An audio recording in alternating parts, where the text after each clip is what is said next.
Olá, pessoal! Essa semana a gente continua tratando sobre o FGTS. Na primeira aula a gente falou um pouquinho sobre o contexto histórico, como que o FGTS surgiu no nosso ordenamento jurídico, a finalidade do FGTS a gente também falou. E essa aula dessa semana a gente vai entrar um pouco sobre a parte prática do FGTS, as hipóteses de recolhimento, as hipóteses de saque e também algumas características do Fundo de Garantia por Tempo de Serviço. Então, lembrando, né, que a lei do FGTS é a lei 8.036 de 90. Então, tudo que a gente tratar aqui na nossa aula, é importante que vocês depois façam a leitura dos dispositivos dessa lei, porque ela traz lá mais detalhes sobre o que a gente está tratando aqui, né? A gente não conseguiria, porque a lei ela é extensa, e a gente não conseguiria, então, esgotar todo o conteúdo. Então, façam a leitura, não se esqueçam. Então, a gente vai tratar agora quais são as hipóteses de recolhimento do FGTS. É muito importante a gente relembrar que o FGTS ele tem um caráter que nós chamamos de multidimensionado. A finalidade do FGTS ela não é única e exclusivamente garantir, né, como se fosse muitos dizem, uma poupança forçada para o empregado. Não é. Não é somente essa finalidade do caráter social. Ela tem um caráter multidimensionado. O FGTS também tem a finalidade de custear programas do governo federal que tratam, por exemplo, dar um exemplo para vocês, o programa Minha Casa Minha Vida. Ele foi financiado por recursos do FGTS, porque a gente sabe que como há o depósito no banco, todo aquele dinheiro que é depositado, eles vão utilizar aqueles recursos lá para financiamento dos programas habitacionais e outros programas sociais do governo federal. Então, a gente fala que ele tem um caráter multidimensionado, com várias dimensões, né, várias finalidades. Então, nós temos também que a correção monetária do FGTS, ela é importante a gente dizer, ela é de 3%, essa ao ano, né? Ao ano, é a porcentagem de correção, é a correção monetária do depósito do FGTS. E onde esse depósito é realizado? Antigamente, o empregador ele podia escolher em qual banco que ele ia realizar esse depósito. Só que depois, né, de 1990, quem é o gestor do Fundo de Garantia de Tempo de Serviço é a Caixa Econômica Federal. Então, as contas vinculadas, né, dos empregados, elas são todas abertas na Caixa Econômica Federal. Hoje não mais existem outros bancos que têm essa conta vinculada. Então, o empregador ele vai abrir a conta vinculada do empregado na Caixa Econômica porque ela é a gestora do fundo. Então, nós temos que, como que é o recolhimento? Ele é, nos casos dos trabalhadores, 8% sobre todo o salário, sobre as parcelas salariais do empregado. Inclusive, né, nós já vimos aí pela aula da professora Débora, inclusive as gorjetas, se houverem, né, as parcelas salariais. Então, tudo que é considerado salário vai compor a remuneração, né, o recolhimento, a remuneração, na verdade, o recolhimento do FGTS. Então, tudo que for salário do contra-cheque do empregado vai incidir os 8% do FGTS. No caso de aprendiz, a alíquota é diferente. Ela é de 2%. Ela é diferenciada para os aprendizes. No caso dos trabalhadores domésticos, nós temos também que é de 8%, mas nós temos uma característica diferenciada para os trabalhadores domésticos, porque a lei, né, a Lei Complementar 150, ela estipulou que esse recolhimento, nós também vamos ter um outro recolhimento pelo FGTS, que é de 3,2%, nos casos para indenização, se caso houver indenização, a questão rescisória, né? Como se fosse uma antecipação da multa rescisória, se caso o empregador doméstico realizar a dispensa do empregado doméstico. Então, para antecipar esse valor aqui, é 8% e mais 3,2%, como a título de indenização, de futura indenização, se houver. Se caso a empregada doméstica ela pedir demissão, por exemplo, esse valor retorna para o empregador doméstico, né? Esse valor que ele depositou a título de prevenção, né? Assim, como se futuramente tivesse algum tipo de indenização. Então, esse valor retorna para ele, mas também é de 8% sobre o salário. E agora a gente vai para as hipóteses, aqui na hipótese 2, as hipóteses de saque do FGTS. Primeiramente, só para a gente não esquecer, vou apagar aqui para ficar mais fácil para escrever, é importante a gente relembrar que o FGTS ele tem uma característica importante. A gente lembrar, para vocês não esquecerem, porque às vezes vai cair numa prova, porque a prova, geralmente as provas de concurso e da OAB, ela vai cair apenas uma hipótese, se aquela hipótese é ou não hipótese de saque do FGTS. Cai muito. É um tema que, principalmente agora, né, recentemente, que tiveram essa possibilidade do saque, né, das contas inativas do FGTS perante a Caixa, é um assunto que está sendo muito corriqueiramente cobrado nas provas de concurso da OAB.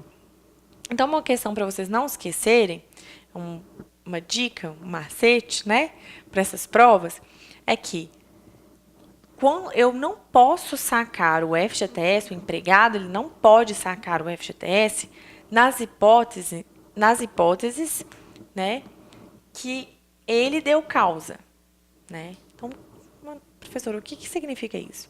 Se quem deu causa ao término do contrato de trabalho for o empregador, o empregado pode sacar o FGTS.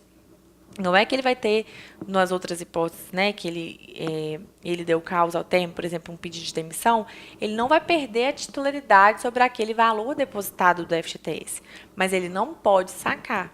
Por quê? Porque o pedido de demissão, quem deu causa ao término do contrato de trabalho foi o próprio empregado. Então, é uma hipótese em que ele não pode sacar. Então, todas as vezes, a gente vai ver que existem outras hipóteses, mas todas as vezes que o empregador der causa ao término do contrato de trabalho, aí não tem nem o que se falar, né? O empregado vai poder sacar aquele FGTS. Lembrando que, quando o empregador der causa ao término do contrato de trabalho, ele vai ter que recolher, aqui dentro ainda do recolhimento, ele vai ter que recolher 40% do depósito realizado do FGTS, que nós chamamos de multa rescisória. E é importante lembrar também que, além desses 40%, ele vai pagar mais 10%, né? Ele não vai tirar dos 40%, não. Os 40% que vão para a conta vinculada, né, vão para o empregado. Mas ele vai pagar 10% para a União, 10% vai para a União.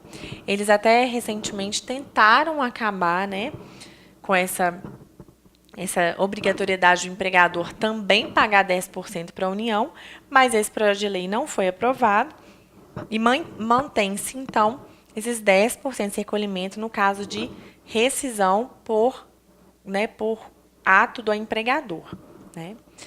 E aí nós temos as hipóteses de saque, que são esses momentos em que o empregado vai poder sacar o que está depositado na sua conta vinculada.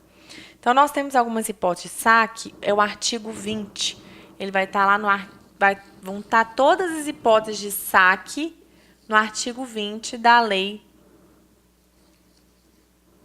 8.036 de 90. Vão estar todas as hipóteses de saque lá. Todas as hipóteses vão estar lá elencadas.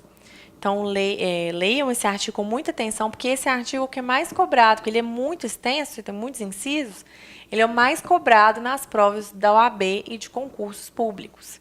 Né? Coloca-se lá, é verdadeiro, exceto, né? Ou as hipóteses lá de dar um caso prático. e perguntam, essa é uma hipótese de saque? Na verdade, o que você tem que saber é se aquilo ali é ou não uma hipótese de saque do FGTS pelo empregado. Então, se for para você saber quais são as hipóteses de saque, basta ler com muita atenção esse artigo 20 e saber, porque são muitas, mais ou menos o que está se tratando. Mas o macete é, se for empregador que deu causa ao término do contrato, ou seja, um pedido de uma dispensa, né, sem justa causa, são hipóteses que permitem, então, que o empregado saque aquele FGTS. Então, todas as hipóteses que eu vou tratar agora são hipóteses que estão elencadas lá no artigo 20, mas eu vou tratar das principais, que são as mais cobradas nos concursos. Por exemplo, no caso de doença grave do empregado ou de seus familiares, é uma hipótese que ele pode sacar o FGTS. No caso do falecimento do empregado, pode-se também sacar o FGTS. No caso quando o empregado e seus familiares são portadores do vírus HIV, é também uma hipótese. Uma hipótese que é permitir também o saque recente foi a questão, quando a gente tem, deixa eu até ver o número do decreto, se vai estar aqui, as hipóteses em que eu tenho, por exemplo, uma situação de calamidade pública, que infelizmente aconteceu, por exemplo, com a barragem de Mariana. Foi uma situação em que todos os empregados, todos os moradores daquela região sofreram. Aí, quando a calamidade pública é designada por decreto federal, que aquela região está em calamidade pública, é também uma hipótese que geralmente o governo autoriza esses saques, né? Que é uma situação anormal, uma situação atípica, uma situação que precisa da intervenção mesmo realmente do Estado para garantir que esses moradores, esses empregados dessa região, por exemplo, tenham pelo menos alguma forma de subsistência, né, nesses momentos. Então, é uma hipótese que se autoriza também. No caso de câncer, né, de anomalia grave, né, neoplasia grave, que é o caso do câncer, também é uma hipótese em que se permite que o empregado saque o seu FGTS. No caso da dispensa em justa causa, nós já tratamos aqui. No caso também do saque para aquisição de moradia própria ou para pagar parcelas, né, da sua moradia, também ele pode sacar o FGTS. No caso de aposentadoria do empregado, ele também, apesar da aposentadoria não ser uma causa de término do contrato de trabalho, quando ele aposenta, ele pode sacar o seu FGTS. Mas lembrando, a aposentadoria não significa necessariamente término do contrato de trabalho. É muito importante, porque muitos pensam, a aposentadoria ela vai terminar o contrato de trabalho. Não necessariamente. Há continuidade sim, a continuidade da relação de emprego, né? São institutos diferentes, aposentadoria, nesse caso. Então, são essas as principais causas, existem outras elencadas no artigo 20. E o último tópico que eu gostaria de deixar para vocês também, para a gente finalizar esse assunto do FGTS, é que a prescrição é uma questão que está sendo muito cobrada também nas provas de concurso. Por quê? A prescrição para, né, você pleitear o direito ao FGTS, ela era trintenária, ela era até 13/11. 13/11 de 2014, até essa data, a prescrição do FGTS para você pleitear na justiça, né? Enfim, depósitos que não foram realizados corretamente pelo empregador, ela era trintenária, ou seja, eram 30, você podia ajuizar, né, em 30 anos, desde a data da lesão. Agora, a prescrição ela mudou. A súmula, né, 362, olhem a súmula 362 do TST, que ela vai dizer que para as lesões, né, que se já estavam em curso já estavam em curso nessa data aqui, de 13/11 de 2014, vai se aplicar o prazo prescricional que se consumar primeiro. Por quê? Agora o prazo atual é de 5 anos da data da lesão. Que lesão? Quando o empregador realizar depósitos, né, que não sejam os corretos. Por exemplo, não recolheu, por exemplo, os 8%, ele recolheu só 4%. Aí você tem que pleitear os outros 4%. Então, dê 5 anos contados da data da lesão do seu direito. Agora, antigamente eram 30. E agora se aplica pela decisão dada lá pelo STF, são 5 anos da data da lesão. Então, essa súmula do TST, ela se adequou a essa decisão do STF para dizer que se o prazo prescricional já estava em curso, vai se aplicar o prazo que se consumar primeiro. Mas, se ele ainda não estava em curso, a partir dessa data, 13 de 11 de 2014, as lesões que ocorreram após essa data, vai se aplicar automaticamente o prazo de 5 anos da lesão, né? O prazo prescricional de 5 anos que o empregado vai ter para pleitear o seu direito. Então, esses são os assuntos. Se você ficou com alguma dúvida, se você gostou, dê um like. Né? As nossas redes sociais estão aqui ao lado. Basta você nos seguir, sigam-nos nas redes sociais, que sempre a gente está postando dicas de direito do trabalho, de direito processual do trabalho também. E aí a gente fica sempre à sua disposição. Deixem também seus comentários, se você gostou, dê um like, deixe seus comentários, tire as suas dúvidas. E aí contamos com a sua participação sempre. Muito obrigada e até a próxima.